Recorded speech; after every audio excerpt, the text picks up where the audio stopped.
আমি স্পোর্টসে একদমই ইন্টারেস্টেড ছিলাম না কখনো বা অ্যাক্টিভ ছিলাম না এক। দ্বিতীয় হচ্ছে সেই যেই খেলাটা আমি ধারণা করছি আপনি মনে হয় ওই ইভেন্টটার কথাই বলছেন মনে হয়, ওটা আমার কাছে বেনিফিশিয়াল লাগে নেই কোনো দিক থেকে। আমার কাছে মনে হচ্ছে যেখানে সব আর্টিস্টদেরকে তাদের একত্রিত করে তাদের যে কম্বাইন্ড এক্সপোজার সেটা থেকে বিজনেস হয়তো লাভবান হচ্ছে বা এক্সপোজার পাচ্ছে, বাট এমনিতে আমি এখান থেকে কোনো ভালো আউটকাম দেখি নাই। বাট এটা আমার পার্সোনাল অপিনিয়ন, আমি ভুল হতে পারি। শুরুতে তো বলেছিল বাট আমার ইন্টারেস্ট কখনো ছিল না। এরকম অনেক জায়গায় আছে যে আমাকে শুধু খেলাধুলা না, ইভেন পলিটিক্যাল ইভেন্টস হয়, স্পোর্টস ইভেন্টস হয়, অ্যাওয়ার্ড শোজ হয়, অনেকগুলোতে আমাকে বলা হয় অ্যাওয়ার্ড দিয়ে দিবে, এটাও আমার জানা থাকে। বাট আমি ইন্টারেস্ট পাই না এগুলোতে। এমন কিছু যেখানে ইটস জাস্ট অ্যাওয়ার্ড বা শুধু একটা সার্টিফিকেট, এগুলো আমার খুব একটা টানে না আমাকে। সো ওগুলোতে আমি মজা পাই না। আমি ক্রিয়েট করতে অনেক মজা পাই, আমি মার্কেটিং করতে অনেক মজা পাই। আমি বাংলাদেশ ছেড়ে চলে যাবো, এটাই আমার নতুন বাংলাদেশের পরিকল্পনা। তো দেখি যদি চলে যাই, আমার খালি একটা যেটা সত্যি কথা, আমি সবসময় সত্যি কথা বলতে পছন্দ করি।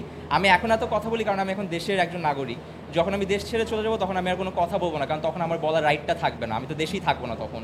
ওই মোমেন্ট থেকে আমি কোনোদিন দেশ নিয়ে কথা বলবো না আর কি। না না না না না না, আমি অনেক আগে থেকে, আজকে থেকে আরও বহু আগে থেকে বলে আসছি যে আমি একটা সময়কে যখন আমার সব কিছু শখটা পূরণ হয়ে যাবে আমি দেশ ছেড়ে বাইরে যাবো। বিকজ প্র্যাকটিক্যালি স্পিকিং ওখানে ফ্যামিলি বড় করা, ওখানকার environment, lifestyle, convenience, living standard সব কিছু তো ভালো, এটা তো প্র্যাকটিক্যাল, এখানে ইমোশনাল কোনো কিছুই না। সেটা আমার ইচ্ছা ছিল ছোটোবেলা থেকে যাব। আর দেশের কল্যাণের জন্য যদি কিছু করার সুযোগ থাকে সেটাও করবো, যেটা এখন করে আসছি।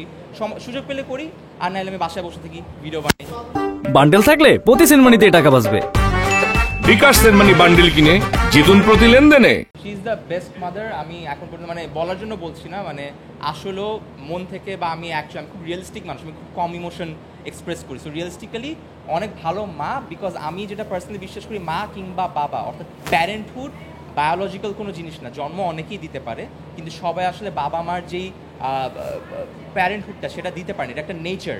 সো আপনি জন্ম দিতে পারবেন কিন্তু বড় করার ব্যাপারটা সবাই পারে না। যেমন আমার ওয়াইফ বাচ্চাদেরকে এত সময় দ্বারা, এখানে এত এনার্জি যায়, এত কথা বলতে হয়, এত সময় দিতে হয়, মেন্টালি আপনি ড্রেইনড হয়ে যাবেন। যদি আপনার এখানে যারা বাবা মা আছেন তারা খুব ভালোভাবে জানবেন যে কাজ শেষ করে এসে বাচ্চাদেরকে যে লাস্ট সময়টুকু দেওয়া হয়, ইটস ভেরি টাফ, যেটা আমার ওয়াইফ খুব সুন্দর করে দিতে পারে।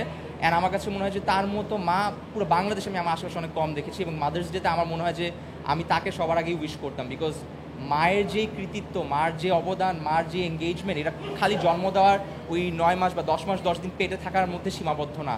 আসল মা বা আসল বাবা মা টের পাওয়া যায় বাচ্চা জন্ম হওয়ার পর থেকে, তার বাবা মার যে অবদান সেটা দেখার পর থেকে।